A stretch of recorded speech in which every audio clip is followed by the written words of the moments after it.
నువ్వే మాయ చేసావు కానీ ఓ మనసా చెప్పమ్మా నిజాన్ని క్షణం ఆగనంటోంది ఓని మరీ చిలిపేదే వయసు బాని అయ్యా అయ్యా రే అయ్యా చిందులేస్తున్న ఈ అల్లరి ఓ సయ్యా ఎటు పోతుందో ఏమో మరి నువ్వే మాయ చేసావో గాని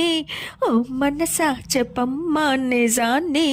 క్షణం ఆగనంటోంది ఓని మరీ చిలిపిది వయసు బాని ఔరా పంచ కళ్యాణి పైన వస్తాడంట యువరాజు అవునా నువ్వేమైనా చూసావో మైనా తెస్తున్నాడా ముత్య